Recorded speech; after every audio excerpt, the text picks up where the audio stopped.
Dear students, welcome back.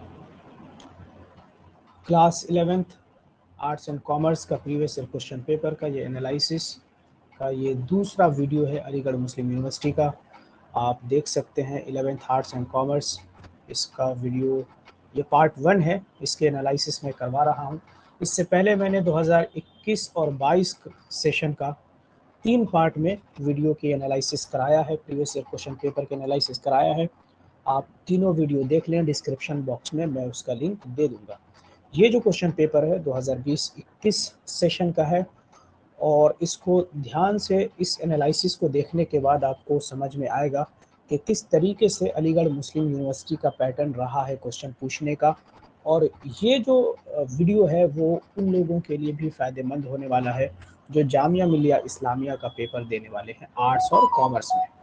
तो ये आप देख लें कि सेशन 2020-21 का ये पहला वीडियो है, फर्स्ट पार्ट है।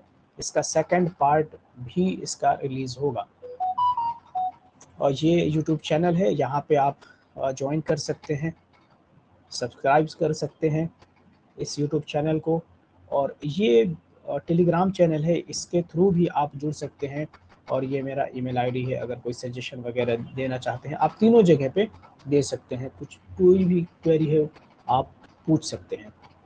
साथ ही साथ सेकेंड मे को सेकेंड मे को मॉक टेस्ट होने वाला है। अब तक 2 मॉक टेस्ट मैंने लिया है जामिया मिलिया इस्लामिया आर्ट्स के लिए, क्लास 11th आर्ट्स के लिए 2 मॉक टेस्ट ऑलरेडी हो चुका है। थर्ड जो मॉक टेस्ट है वो सेकेंड मे को है। टोटल 10 मॉक टेस्ट होने हैं। फिर जो फोर्थ है वो मॉक टेस्ट होगा 5 मई को।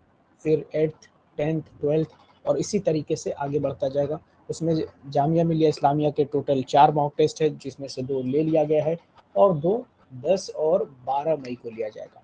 साथ ही साथ बाकी के जो बच्चे मॉक टेस्ट हैं वो अलीगढ़ मुस्लिम यूनिवर्सिटी का होगा। तो एएमयू का जो फर्स्ट मॉक टेस्ट होगा वो कल होने वाला है, कल 10 बजे। तो ये छोटा सा इन्फॉर्मेशन आपको देना था, ये ले लें। अगर आपको रजिस्ट्रेशन करना है तो इससे पहले वाला यानी कि जो थर्ड पार्ट मैंने बनाया है अलीगढ़ मुस्लिम यूनिवर्सिटी का सेशन 2021-22 का, उसमें आप देख लें, पूरा इन्फॉर्मेशन वहाँ पे आपको मिल जाएगा। वीडियो का डिस्क्रिप्शन में आप मैं लिंक दे दूँगा। अब ये पेपर है 2020-21 का, सेट बी है। इसको हम सॉल्व करने की कोशिश करेंगे कि देखेंगे किस तरीके से क्या क्या पैटर्न रहता है। तो सबसे पहले आपने जान लेना है कि अलीगढ़ मुस्लिम यूनिवर्सिटी में आर्ट्स एंड कॉमर्स का कंबाइंड पेपर होता है और उसमें 20 नंबर के मैथमेटिक्स के सवाल पूछे जाते हैं। ठीक है, तो ये आपको ध्यान रखना है कि 20 नंबर मैथमेटिक्स से पूछे जाएंगे।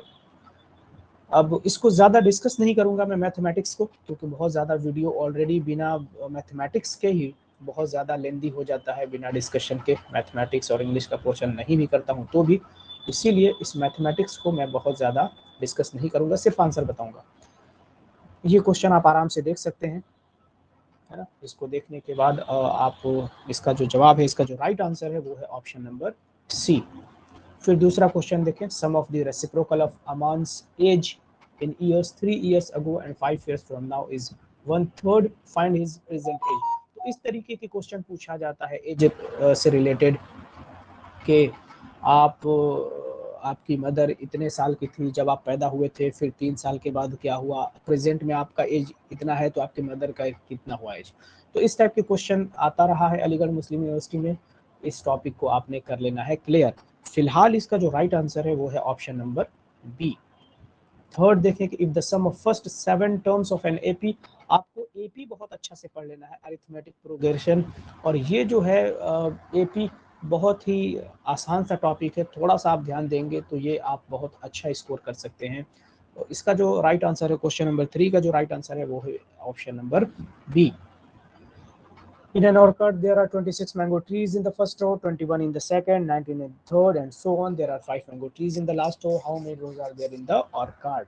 तो ये है क्वेश्चन नंबर 4 का जो आंसर है वो आपका हो जाएगा ऑप्शन नंबर ए। फिफ्थ में देख लें, 625 को 625 से ही मल्टीप्लाई करना है। उस पर पावर है 0.16 का और इस पर पावर है 0.09 का। ये वाला भी आपने पढ़ा ही होगा और इसका जो भी आंसर होगा कैलकुलेशन के बाद वो कैलकुलेशन के बाद इसका जो आंसर आने वाला है वो है 5।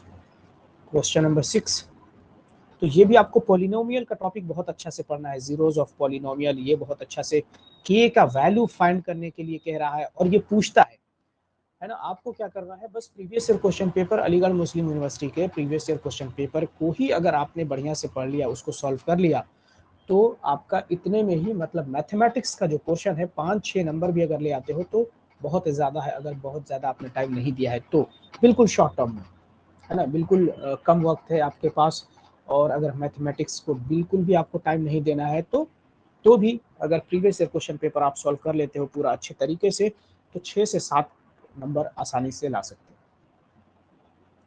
क्वेश्चन नंबर 6, इसका जो राइट आंसर है वो है option number B. Question number 7 है ना, क्वेश्चन नंबर 7 का जो राइट आंसर है वो है ऑप्शन नंबर सी। 8 है, 5 years hence father's age will be 3 times the age of his son, यही मैं बात कर रहा था। 5 years ago father was 7 times as old as his son, then the present age। तो ये वाला ना आपको पढ़ लेना है, एक दो क्वेश्चन इसमें से, अभी देखो 2 क्वेश्चन मिल गया, है ना, एक तो ये वाला क्वेश्चन था और एक ये वाला, तो 2 क्वेश्चन इसी टॉपिक से, इस टॉपिक को बहुत बढ़िया से क्लियर कर लेना है आपने। इसका जो राइट आंसर होगा क्वेश्चन नंबर 8 का वो हो जाएगा ऑप्शन नंबर बी। 9 में आ जाए, in right triangle ABC right angle at B.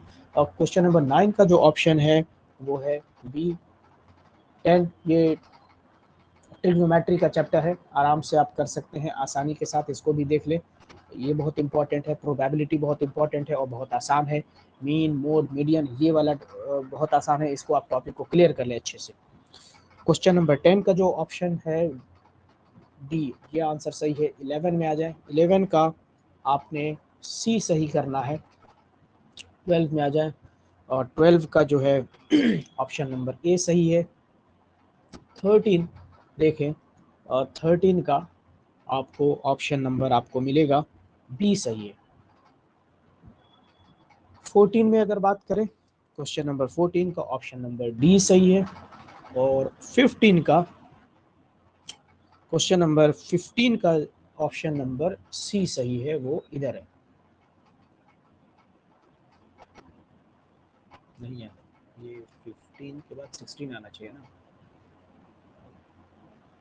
ये सीधे ये 37 आ गया, जस्ट अ सेकंड, ओहो 37 2 टाइम्स है, यानी कि थोड़ा सा हो गया है इसमें गड़बड़।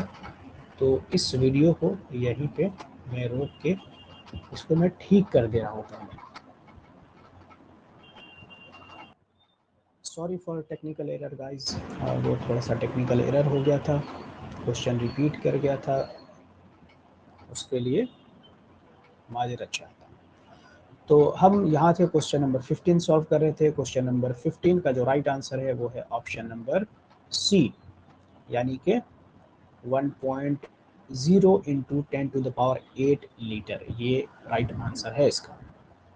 ओके,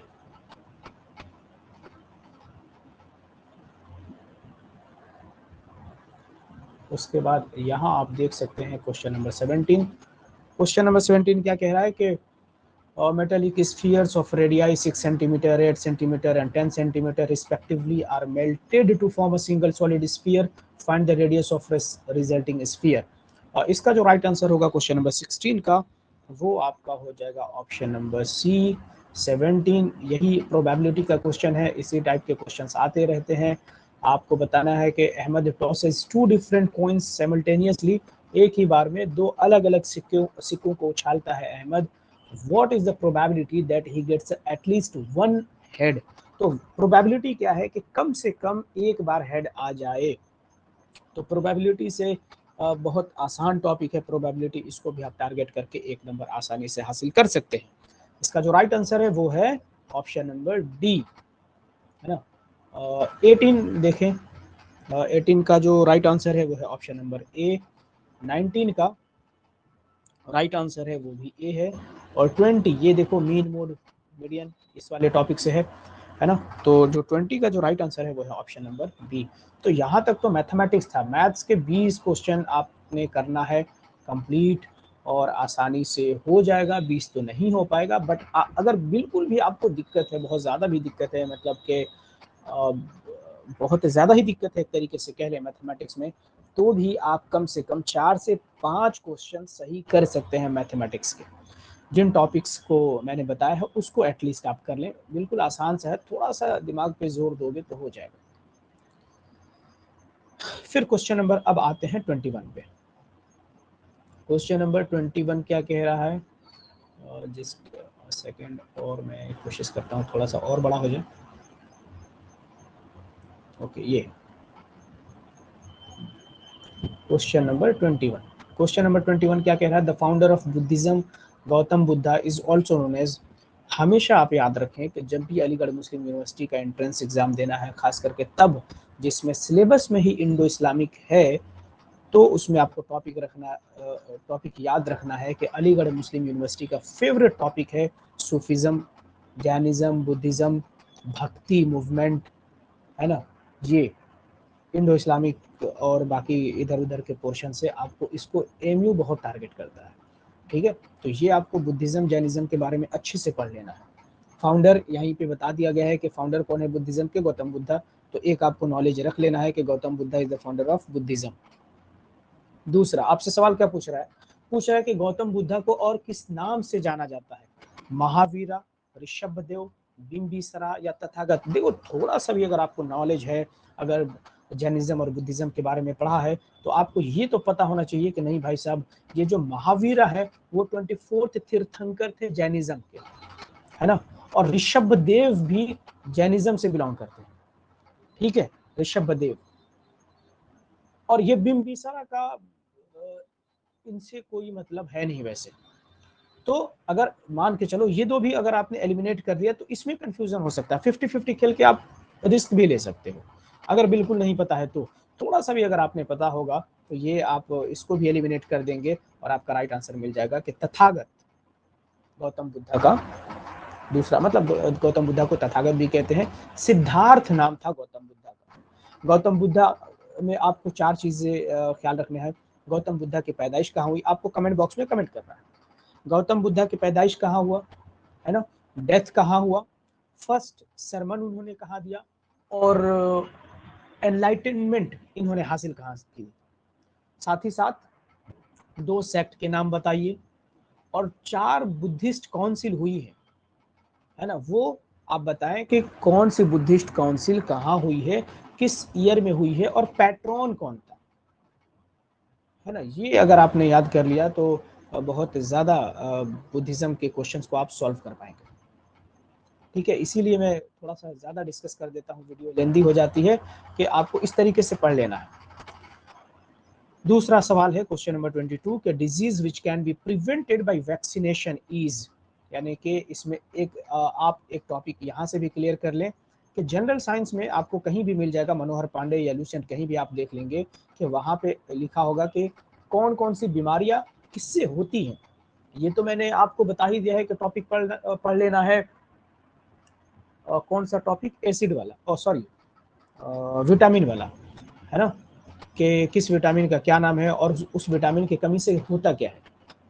एक टॉपिक और भी पढ़ना है कि किससे क्या होता है ना। यहाँ पे विटामिन नहीं है, यहाँ पे डिजीज, कौन सी बीमारी किससे होता है, वायरस से होता है, बैक्टीरिया से होता है या किससे होता है। तो इसमें कह रहा है कि कौन से बीमारी है जिसको वैक्सीनेशन से बचाया जा सकता है, cataract, AIDS, poliomyelitis, malaria. Question number 22, इसका जो राइट आंसर है वो है poliomyelitis. Question number 23, which of the following is known as golden fibre, ये आपके सिलेबस से ही है तो इसको आसानी से आप कर सकते हैं।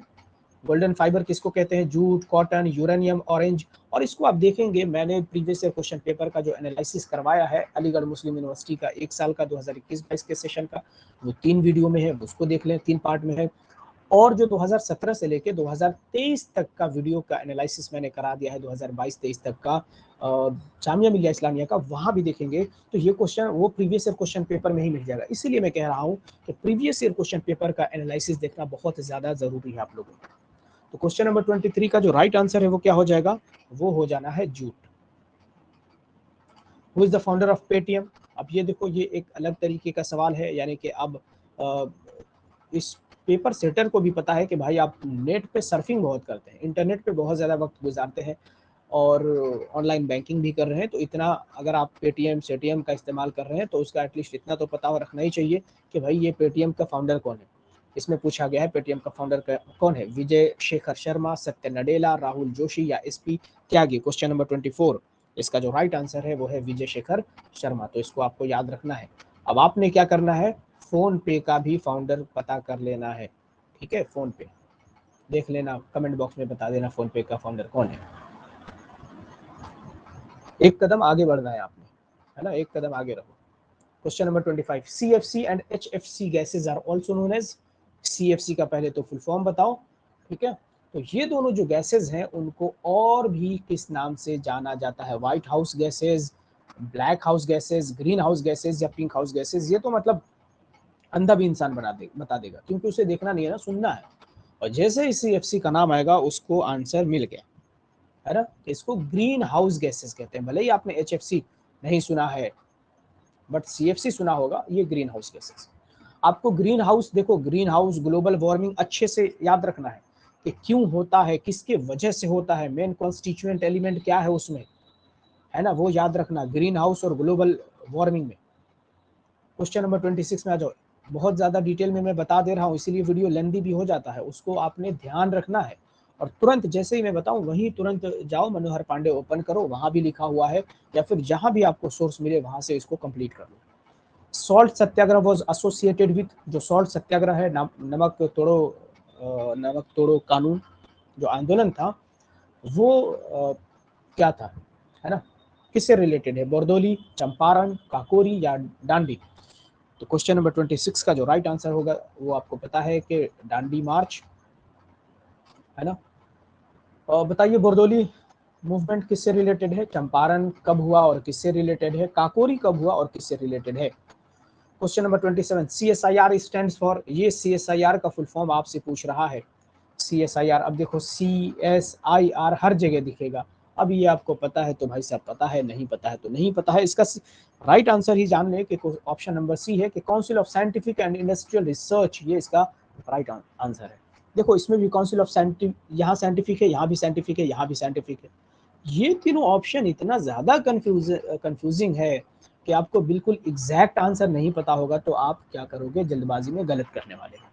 इसीलिए मैं बार बार कहता हूं कि जब भी आप ऑप्शंस को देखें घबरा मत जाओ, बिल्कुल ऑप्शन को देख के। कई दफ़ा ऐसा होगा कि आप ऑप्शन को देखकर ही सही कर दोगे, है ना। कई दफ़ा ऐसा होगा कि ऑप्शन को देख के घबरा जाओगे, गलत भी कर दोगे। तो आराम से देखना है ऑप्शंस को।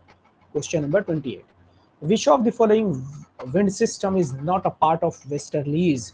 तो ये आपने करना क्या है भाई साहब कि वेस्टर्ली जो विंड होता है उसमें से ये इन चारों में से कौन सा वेस्टर्लीज का पार्ट नहीं है। Question number 28, trading 30s, roaring 40s, furious 50s या श्रिकिंग 60s। क्वेश्चन नंबर 28 ये है ट्रेडिंग 30s, यानी कि ये तीनों अब आपको याद रखना है कि ये तीनों roaring 40s, furious 50s and shrieking 60s part है किसका, वेस्टर्लीज विंड सिस्टम का।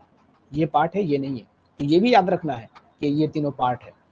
29, ring of fire is associated with, ring of fire किससे रिलेटेड है, Arctic ocean, Atlantic ocean, Indian ocean, Pacific ocean. देखो ये जो दोनों सवाल है ना थोड़ा सा अजीब सा है, तो इन दो सवालों के होने से आपने घबराना नहीं है। इसीलिए मैं कह रहा हूं कि आपको जो मैं टॉपिक बता रहा हूं उस टॉपिक को आपने कर लेना है क्लियर बहुत बढ़िया से अभी। ये कल परसों पे मत टालना कि कल करूंगा परसों, नहीं, अभी देख रहे हो जैसे ही आपके कानों तक ये खबर पहुंची कि भाई साहब ये टॉपिक मैंने बताया है उसको कर लेना है आपने कवर। रिंग ऑफ फायर किससे रिलेटेड है बताइए, क्वेश्चन नंबर 29। तो भाई साहब ये इसका जो रिलेशन है वो है पैसिफिक ओशन से relation. Question number 30, during the second world war Germany, Italy and Japan were collectively known as. ये तो आपको मतलब हर हाल में पता होना चाहिए कि फर्स्ट वर्ल्ड वॉर और सेकेंड वर्ल्ड वॉर कब हुआ, किसके अगेंस्ट में हुआ, कौन कौन फेवर में था, कौन एक टीम में था, कौन दूसरे टीम में था, किसकी हार हुई, किसकी जीत हुई, ये आपको पता रहना चाहिए। तो second world war Germany, Italy, Japan एक साथ हैं, उनको क्या कहा जा रहा है, axis power, allied power, league power या हॉस्टाइल पावर्स। क्वेश्चन नंबर 30, तो ये तो देखो मुझे भी लगता है कि लीग पावर और हॉस्टाइल पावर को आपने एलिमिनेट ही कर दिया कि ऐसा कुछ तो था नहीं उस टाइम, मतलब इनके लिए। अब एक्सिस और एलाइड में आप कंफ्यूज करोगे, है ना। ये आप देखो कि जर्मनी, इटली और जापान ये हारने वाली पार्टी है, ठीक है। ये आपको याद रखना है कि हारने वाली पार्टी जर्मनी, इटली, जापान है। इसका जो राइट आंसर हो जाएगा भाई साहब वो हो जाएगा एक्सिस पावर। इनका एक्सिस पावर नाम था, ठीक है। तो एक्सिस पावर इनको जाना जाता था इस नाम से, एक्सिस पावर के साथ थे। और एलाइड पावर के साथ कौन कौन सी कंट्रीज थी, कमेंट बॉक्स में आप कमेंट कर दीजिए। क्वेश्चन नंबर 31, ये तो आप मतलब बुक्स एंड ऑथर्स, मगर ये जो है ना थोड़ा सा आपको परेशान कर सकता है। ये अल कलम या अल कलाम किसकी किताब है? अल्लामा शिबली, शाह वलीउल्लाह, अबुल कलाम आज़ाद या अल्लामा इकबाल। Question number 31। तो बहुत से लोग इसके साथ भी जा सकते हैं, अबुल कलाम आज़ाद तो हो सकता है इनके नाम पे, बट नहीं, इसके जो ऑथर है अल्लामा शिबली। अब जब शिबली का नाम आया तो आप क्या कर सकते हैं, आपको अंदाज़ा हो जाना चाहिए ये चारों ही नाम अलीगढ़ मुस्लिम यूनिवर्सिटी में आप आ रहे हैं और इन चारों नाम से वाकिफ नहीं है, इनके बारे में आपने नहीं पढ़ा है, तो ब्लंडर मिस्टेक कर रहे हैं आप, है ना। अगर एमयू के एग्ज़ाम को क्रैक करना है जिसमें इंडो इस्लामिक वाला पोर्शन हो, इन चार नामों के बारे में जानना है। इन्होंने क्या लिखा, कब लिखा, क्या बनाया, क्या नहीं बनाया, क्या दिया, क्या नहीं दिया, ये सब आपको जानना ज़रूरी है। तो चूंकि इसका राइट आंसर अल्लामा शिबली है, इसका मतलब ये आसान सवाल बन जाता है, ये हार्ड नहीं है ना, क्योंकि ये सिलेबस में है, आपको पढ़ना है शिबली के बारे में।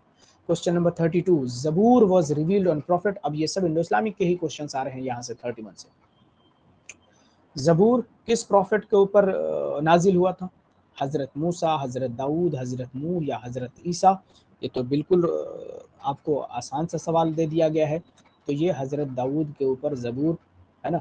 तौरेत, इंजील, ये सब भी आपको कमेंट बॉक्स में लिखना है कि किसके किसके ऊपर नाजिल हुई थी। On which place Sher Shah defeated Humayun? ये आपको मेडिवल इंडिया और Indo Islamic Aligarh Muslim university में बहुत ज़्यादा पूछा जाता है, उसको आपको टारगेट करके रखना है जब एमयू के एंट्रेंस देने आओ तो, ठीक है। तो क्वेश्चन नंबर 33 बताएं कि शेर शाह ने हुमायूं को किस जगह पे हराया था? पानीपत, चौसा, पलासी या दौसा? क्वेश्चन नंबर 33 इसका है ऑप्शन नंबर बी, चौसा। अब बताइए कि किस ईयर में बैटल ऑफ चौसा लड़ा गया था। अब ये तो पता चल ही गया कि शेरशाह और हुमायूं के बीच में, साथ ही साथ पानीपत भी बताइए कि पानीपत की लड़ाई फर्स्ट सेकंड दोनों दो बताइए। पानीपत की first battle of Panipat, second battle of Panipat किसके किसके बीच में, कौन हारा कौन जीता? प्लासी भी बताइए कि बैटल ऑफ प्लासी कब लड़ा गया, ठीक है, ये भी बताइए। Al Hilal, question number 34, Al Hilal was first published in the year?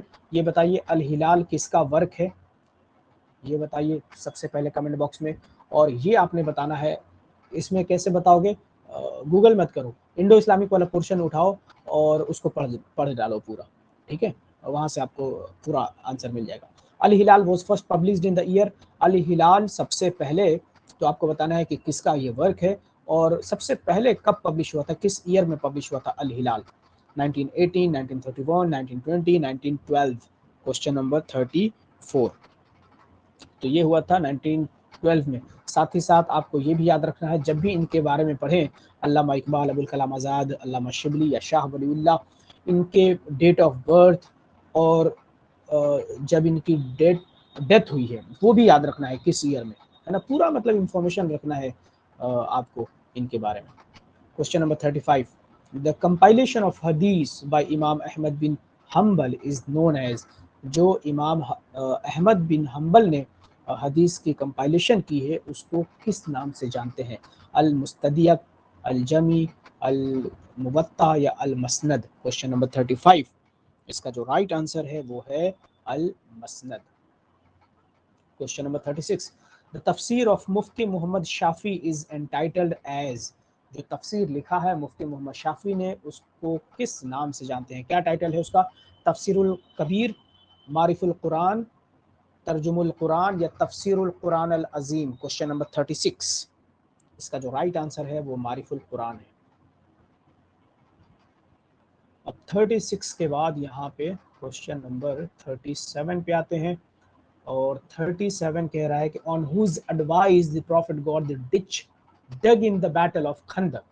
ये आपको बताना है कि जब बैटल ऑफ खंदक हो रहा था, आप बताएं पहले कि बैटल ऑफ खंदक कब हुआ है, साथ ही साथ आपको एडी में भी बताना है और हिजरी में भी बताना है कि बैटल ऑफ खंदक कितने हिजरी को हुआ है। साथ ही साथ आपको ये भी बताना है कि हिजरी कैलेंडर की शुरुआत किस ईयर में की गई है थी।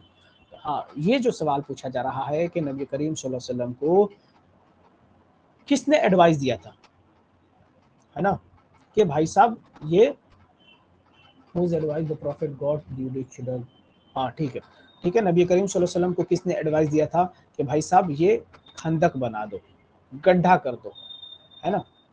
ठीक है, तो ditch dug in the battle of Khandaq, वो जो बैटल ऑफ खंदक है उसके लिए गड्ढा करने की जो क्या कहते हैं उसको उपाय है ना, जो निर्णय है वो किसने बताया था, मतलब एडवाइस किसने दिया था, समझ रहे हो। अबू बकर इब्न कहाफा, हुबाब बिन मंजर, उमर बिन खत्ताब या सलमान फारसी। क्वेश्चन नंबर 37, इसका जो राइट आंसर हो जाएगा सलमान फारसी ने दिया था।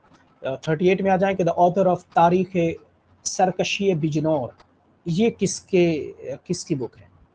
तारीख सरकशी बिजनौर, अबुल कलाम आज़ाद, अल्ताफ़ हुसैन हाली। अगेन ये चारों नाम बहुत इंपॉर्टेंट है अलीगढ़ मुस्लिम यूनिवर्सिटी के पर्सपेक्टिव से, आपको याद कर लेना है, इन चारों के बारे में बढ़िया से हर चीज़ पढ़ना है। अबुल कलाम आज़ाद, अल्ताफ़ हुसैन हाली, सर सैयद अहमद खान या विक़ारुल मुल्क, कौन इसके ऑथर हैं। Question number 38। तो अगर आपने सर सैयद अहमद खान को पढ़ा होगा तो ये आप इसके साथ जा सकते हैं, और नहीं भी अगर आपने पढ़ा है तो भी थोड़ा सा दिमाग लगा सकते हैं। आप खुद ही बताइए कि बिजनौर में क्या कभी ये गए थे, और अगर गए थे तो क्या करने गए थे। सर सैयद अहमद खान का रिश्ता बिजनौर से किस चीज़ का है। ठीक है, अगर आपने सर सैयद अहमद खान के बारे में पढ़ा होगा तो डेफिनेटली आप जानते होंगे, कमेंट बॉक्स में बताइए।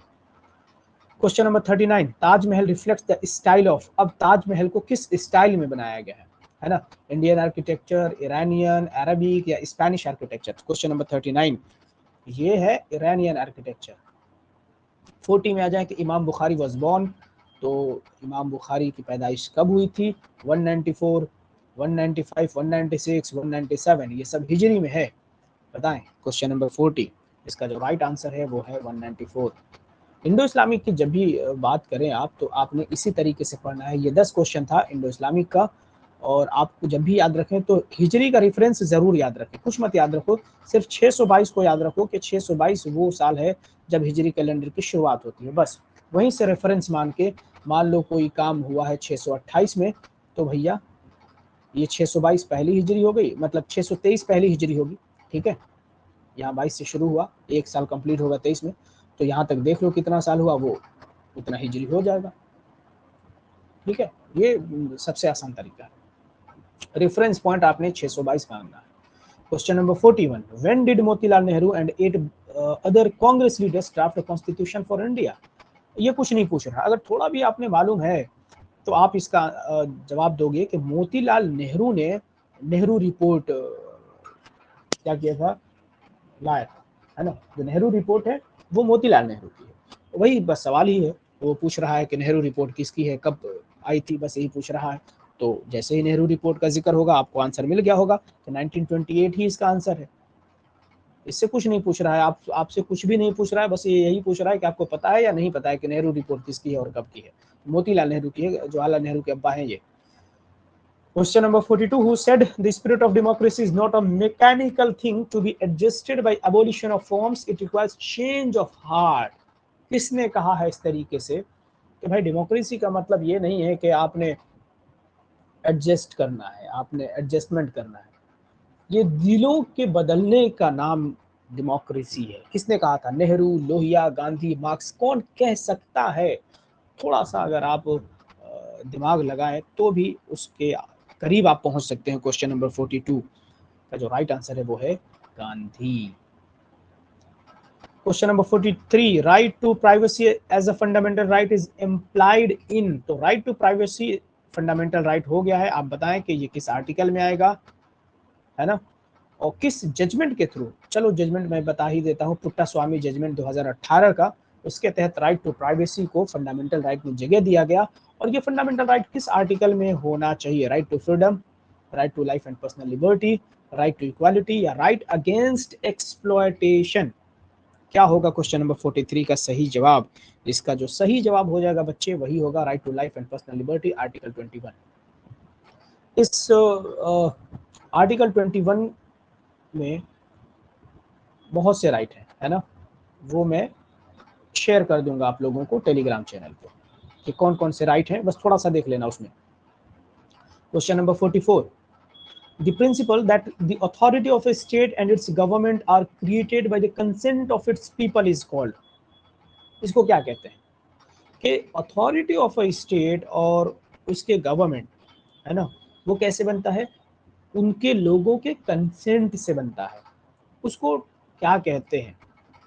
Popular sovereignty? ये मुझे नहीं समझ में आ रहा है ये सवाल आपसे क्यों पूछा गया है ना, आपके हिसाब आपके लेवल का नहीं होना चाहिए ये सवाल। Popular sovereignty, elite sovereignty, legal sovereignty या पॉलिटिकल सोवरेंटी? क्वेश्चन नंबर 44, इसका जो राइट आंसर है वो पॉपुलर सोवरेंटी है। थोड़ा यहाँ से कर भी सकते हो कि भैया देखो कंसेंट मांग रहा है, लोगों की कंसेंट मांग रहा है, यानी कि इसमें पॉपुलैरिटी का चलेगा बोलबाला, है ना, तो भैया पॉपुलर सोवरेंटी होना चाहिए। थोड़ा सा दिमाग लगाओगे तो हो जाएगा, वैसे ये आपके लेवल का सवाल नहीं था। 45 में आ जाओ कि which one among the following is not the permanent member. UN के बारे में अगर आपने पढ़ना है ना, तो यूएन के बारे में मैं मल्टीपल टाइम्स बता चुका हूं कि यूएन कब फाउंड किया गया, किस कॉन्फ्रेंस के तहत इसको बनाया गया, साथ ही साथ हेडक्वार्टर इसका कहाँ है, 6 प्रिंसिपल ऑर्गन है उनके नाम, और सिक्योरिटी काउंसिल को बहुत अच्छे से पढ़ना है कि सिक्योरिटी काउंसिल में 5 मेंबर हैं जो कि परमानेंट हैं और 10 नॉन परमानेंट मेंबर होते हैं जो कि 2 साल के बाद उनकी टेन्योर खत्म हो जाता है। ठीक है, तो टोटल 15 मेंबर होते हैं सिक्योरिटी काउंसिल में, 5 परमानेंट और 10 नॉन परमानेंट होते हैं। और ऑफिशियल लैंग्वेज भी याद रखना है, 6 ऑफिशियल लैंग्वेज हैं, कौन कौन से हैं वो याद रखना है। फिर सेक्रेटरी जनरल का नाम याद रखना है, किस कंट्री से है ये भी ध्यान रखना है। इसमें सवाल क्या पूछा गया है कि which one among the following is not the permanent member. United nation के सिक्योरिटी काउंसिल का परमानेंट मेंबर इसमें से कौन नहीं है? यूके, रशिया, चाइना, जर्मनी, कौन नहीं है? ऑप्शन नंबर 40, क्वेश्चन नंबर 45, बिल्कुल जर्मनी नहीं है, ये तीनों है, यूके, रशिया, चाइना, और कौन है? यूएसए है, और एक कौन रह गया? फ्रांस। ठीक है, तो ये पांचों हैं और बाकी जर्मनी नहीं है। मैंडेमस, ये आपको रिट पढ़ लेना है, 5 रिट हैं, उन 5 रिट का मतलब आपने बहुत बढ़िया से पढ़ लेना है। मनोहर पांडे में भी दिया गया है, बहुत अच्छा से दिया गया, उसी को बस पढ़ लीजिए, उसमें मीनिंग भी समझा दिया गया है। तो यहाँ पे पूछा गया कि मैंडेमस का मतलब क्या होता है। ओ नहीं, मैंडेमस मतलब नहीं पूछ रहा है, ये तो सिर्फ यही पूछ रहा है कि मैंडेमस क्या है, ये रिट है। ठीक है, मैंडेमस, हिबियस कॉर्पस, जो भी चीज़ है वो आपको क्या करना है, आपने उसका मतलब याद रखना है कि मैंडेमस का मतलब क्या होता है, हेबियस का मतलब क्या होता है। ठीक है, और जितने हैं टोटल 5 है रिट, उसको आपको याद रखना है। 46 के बाद 47 ये आपके सिलेबस से है। ये तो अब तक ये जो सवाल पूछा जा रहा था इसमें से ये आप कुछ कुछ सिलेबस से भी है, यहाँ से क्वेश्चन नंबर 41 से, बट कुछ कुछ ये सब ज़्यादातर मनोहर पांडे वगैरह से मिल जाएगा, है ना।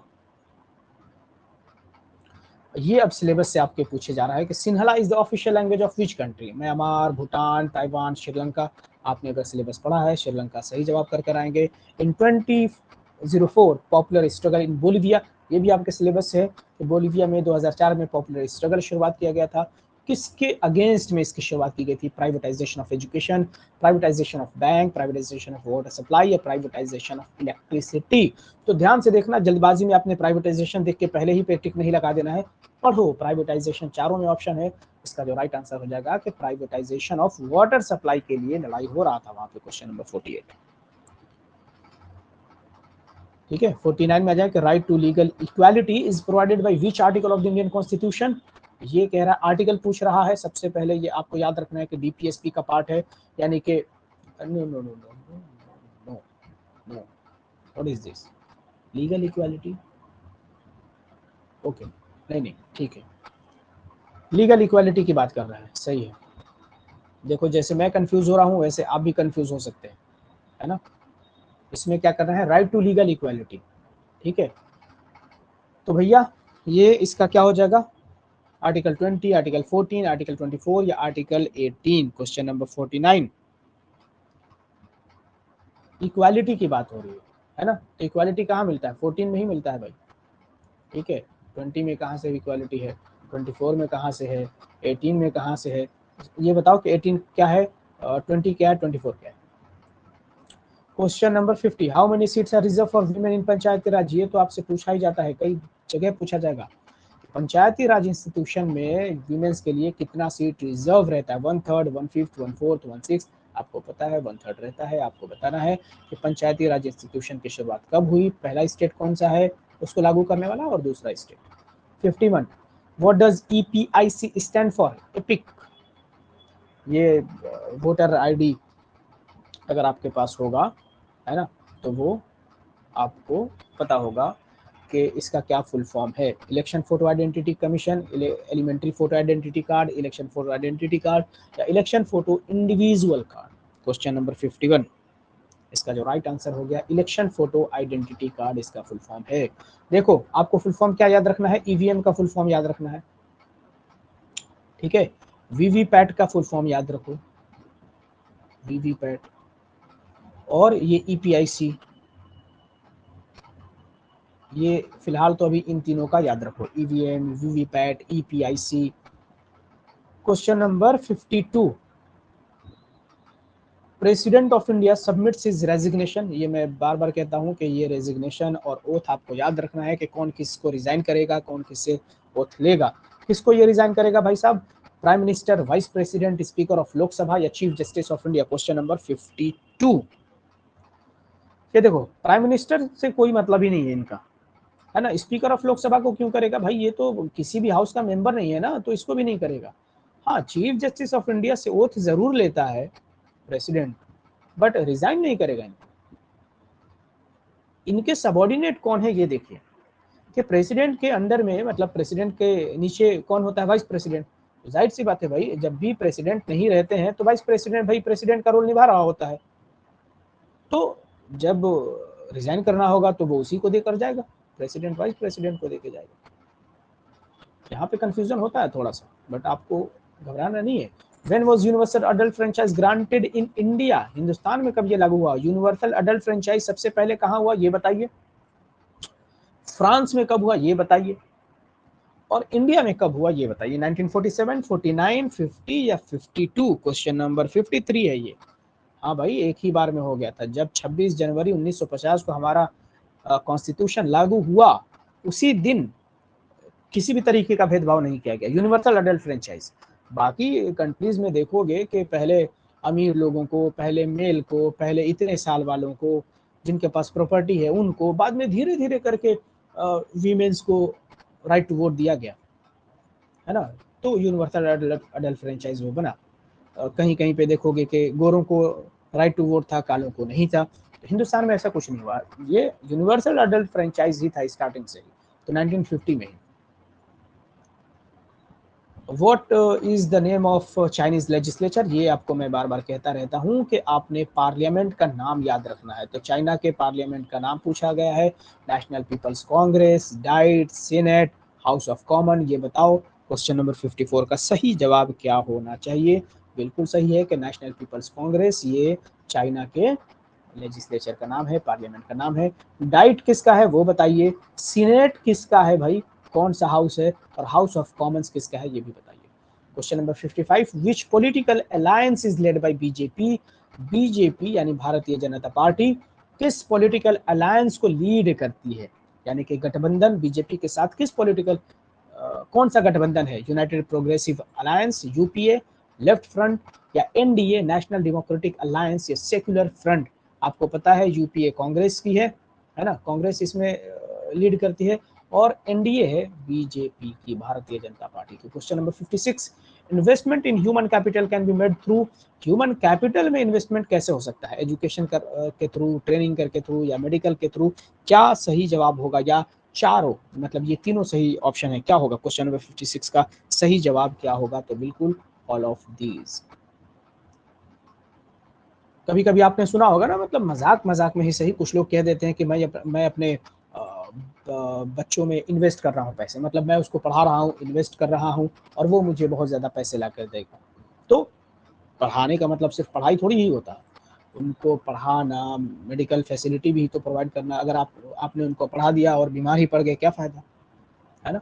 उससे भी आप थोड़ा सा अंदाज़ा लगा सकते हैं कि ह्यूमन कैपिटल में इन्वेस्टमेंट किस चीज़ का होगा, सभी चीज़ों का। 57 a consumer is not exploited by means of. तो भैया कंज्यूमर को किस तरीके से एक्सप्लॉइट नहीं किया जाएगा? High price, adulteration, fine quality goods या अंडर वेट करके, किस तरीके से नहीं आप एक्सप्लॉइट करेंगे एक कंज्यूमर को? क्वेश्चन नंबर 57 इसका बिल्कुल आसान सा जवाब। बिल्कुल हाई प्राइस कर देंगे तो कंज्यूमर एक्सप्लॉइट होगा भाई। मैं खरीदने वाला हूँ, आप दुकानदार हैं, कोई चीज़ 5 रुपए का है, आपने 20 कर दिया, मेरे पास है ही नहीं, मैं नहीं खरीदूंगा, है ना? बट अगर फाइन क्वालिटी ऑफ गुड्स देंगे तो मैं एक्सप्लॉइट कैसे होऊंगा, है ना? अगर अच्छी क्वालिटी देंगे तो मैं एक्सप्लॉइट कैसे हो जाऊंगा भाई? मुझे तो अच्छा लगेगा ना, बार बार आऊंगा आपके पास, सारा सामान खरीद ले जाऊंगा। Question number 58 which of the following sector in India provides more employment? तो ये आपको बताना है कि सबसे ज्यादा कौन सा सेक्टर एम्प्लॉयमेंट प्रोवाइड करती है, और सवाल और भी है। एंड कंट्रीब्यूट्स, क्या कंट्रीब्यूट करती है भाई? लेस टू जीडीपी, यानी कि सबसे ज्यादा एम्प्लॉयमेंट तो देती है मगर जीडीपी में, जो कि ग्रॉस डोमेस्टिक प्रोडक्ट, ये फुल फॉर्म है जीडीपी का, इसमें इसका कंट्रीब्यूशन कम है। सेकेंडरी, टर्शरी, प्राइमरी या both secondary and tertiary? Question number 58 ये सेक्टर्स ऑफ इंडियन इकोनॉमी से है, तो इसका राइट आंसर हो जाएगा प्राइमरी। बहुत ज्यादा एम्प्लॉयमेंट है एग्रीकल्चर वगैरह से, बट जीडीपी में इसका बहुत कम है। 59 सर्विस सेक्टर क्या करता है? Produces natural goods, produces industrial goods, produces cotton textile goods या helps to develop primary and secondary sectors? क्या करता है सर्विस सेक्टर? क्वेश्चन नंबर 59 बिल्कुल सही कि ये मदद करता है प्राइमरी और सेकेंडरी को डेवलप करने में। Question number 60 the concept of entitlement in food security was introduced by. Food security में एंटाइटलमेंट का जो कॉन्सेप्ट है वो किसने दिया है? महबूबुल हक, Manmohan Singh, Amartya Sen, United Nations? Question number 60 का सही जवाब क्या होगा? तो ये है अमर्त्य सेन। एंटाइटलमेंट थियरी इनकी ही देन है। ठीक है, ये कौन है मुझे बताइए, इनको क्या मिला है, कौन सा अवार्ड इनको मिला है, और कितने ऐसे लोग हैं, कब मिला है, कितने ऐसे लोग हैं जिनको नोबेल प्राइज मिला है? इंडियन इंडियन की मैं बात कर रहा हूँ। नोबेल प्राइज कितने ऐसे भारतीय हैं जिनको नोबेल प्राइज मिल चुका है, किस किस ईयर में, सबसे पहले किस भारतीय को नोबेल प्राइज मिला था, किस फील्ड में मिला था, ये भी बताना है।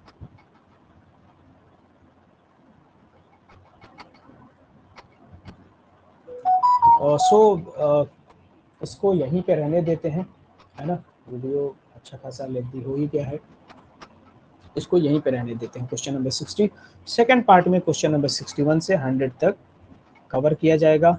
और आपको याद रखना है कि आपने क्या कर लेना है, आपने इस चैनल को कर लेना है सब्सक्राइब, इस यूट्यूब चैनल को, और लर्न विथ जेब, ठीक है? और इस चैनल को आपने कर लेना है सब्सक्राइब, वहाँ पे घंटी बजा देना है, और यहाँ पे जो भी नोटिफिकेशन होगा वो आपको मिल जाएगा। इंपॉर्टेंट जो भी अपडेट्स होगा वो यहीं पे आपको प्रोवाइड करा दिया जाएगा। साथ ही साथ मॉक टेस्ट होने वाला है, प्लीज़ मॉक टेस्ट में बढ़ चढ़ कर हिस्सा लीजिए ताकि आपको पता चल सके कि आपका प्रिपरेशन कैसा रहा है और कितना मेहनत करने की ज़रूरत है, क्योंकि वक्त बहुत कम है। जामिया के लिए सिर्फ 15 दिन, 15 में से आज एक हो ही गया, मतलब 10-12 दिन ही समझ लें। और एमयू के लिए मान लीजिए 15-16 दिन, ठीक है? तो ये फर्स्ट पार्ट था 2020-21 11th arts and commerce Aligarh Muslim University का। बाकी जो मैंने एनालिसिस कराया है इससे पहले वाला, उसका लिंक वीडियो के डिस्क्रिप्शन बॉक्स में मिल जाएगा। आपने क्या कर लेना है, अगर आपको मॉक टेस्ट देना है इस पे, थर्ड वीडियो मेरा देख लीजिए, पार्ट थर्ड जो है ना, 2021-22 के सेशन का पार्ट थर्ड, 3 पार्ट में उसको बनाया है। यहाँ पे आपने मेल कर देना है, उसको देखेंगे तो समझ आ जाएगा कि करना क्या है। तब तक आप पढ़ते रहें, अपना ख्याल रखते रहें।